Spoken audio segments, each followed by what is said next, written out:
मानतुंग महाराज जी ने एक 16 नंबर का श्लोक लिखा हुआ है, उसका अर्थ स्वामी जी मैं नहीं समझ पा रहा हूं। निर्धूम वर्तिरपवर्जित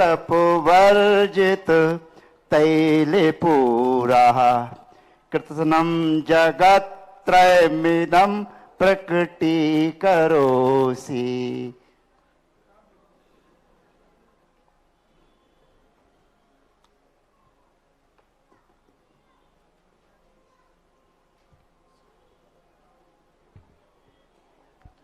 निर्धूम वर्ति अपवर्जित, निर्धूम बाती से धुआं से रहित और बाती से रहे, अब तैल पूरा तैल से भी रहित है।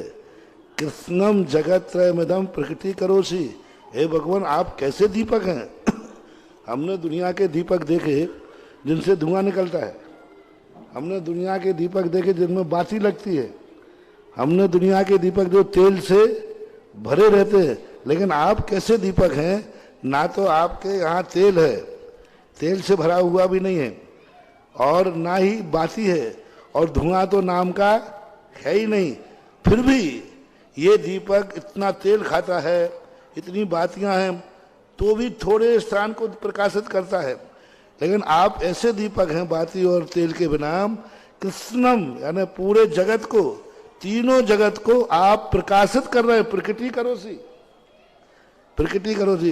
गम्यो न जाति मरुताम चलिता चलानाम, ये दीपक जो है ना, इतना करने के बाद भी थोड़ी हवा चल जाए तो बुझ जाते हैं। गम्यो न जाति मरुताम चलिता चलानाम अचलानाम चलिता, यानी मेरू को भी अचल बोलते हैं पर्वत को। ऐसी हवा जो पर्वत को भी चलायमान कर लेती है, वह हवा आप तक पहुंच ही नहीं पाती है। गम्यम न जात मरुताम चलिता चलानाम दीपो अपरस्व मसीह असी नाथ जगत प्रकाशः। हे भगवान आप ऐसे अपरम परम दीपक हैं जो ना तो हवा से बुझते हैं, ना तेल है, ना बाती, कुछ भी नहीं है, फिर भी सारे तीन लोक को प्रकाशित कर रहे हैं।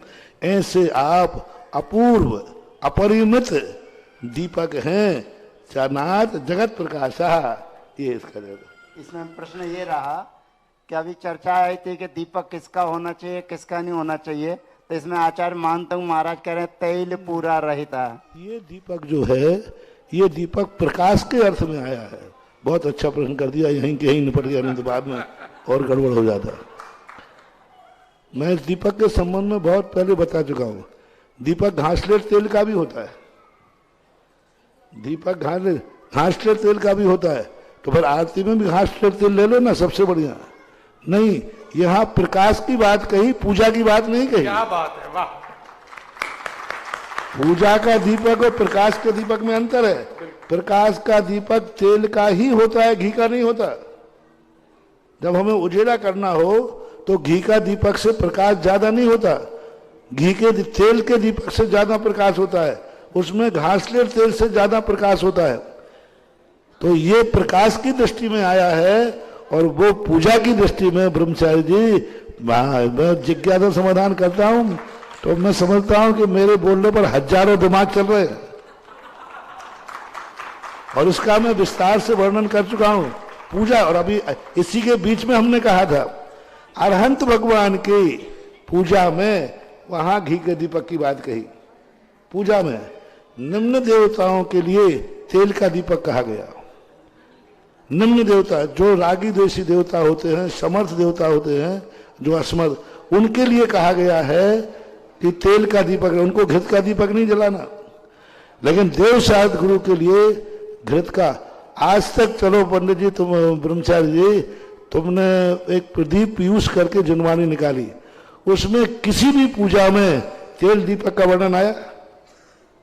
पूजाएं तो है कि नहीं, ध्यानत रहे कि आदि उसमें दीपक का वर्णन तो है ही, उसमें घी, रत्न, कपूर, किसी भी एक पूजा में बता दो जिसमें तेल के दीपक का नाम आया हो तो बताओ। घृत का आया है, घृत पर कपूर, रत्न, तेल का नहीं आया। इसलिए प्रकाश के लिए अलग चीज है और पूजा के लिए अलग से। पूजा सगुन है, पूजा मांगलिक है। तेल का दीपक सगुन नहीं होता, घृत दीपक मांगलिक होता है, सगुन होता है।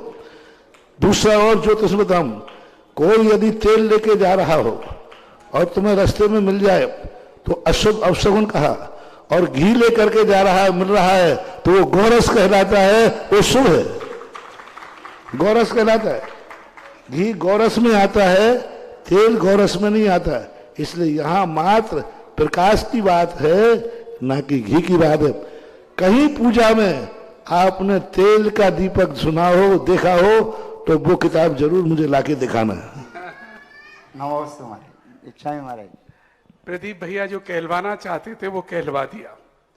बिल्कुल, बहुत सुंदर ढंग से आपने अपनी जिज्ञासा विनय पूर्वक बहुत रखी। अच्छा वो। और आइए प्रियंका जी ललितपुर, आप अपनी जिज्ञासा के साथ खड़े हो जाएं। साथ में अब तैयार रहें योगेश जैन, धुलियागंज, आगरा।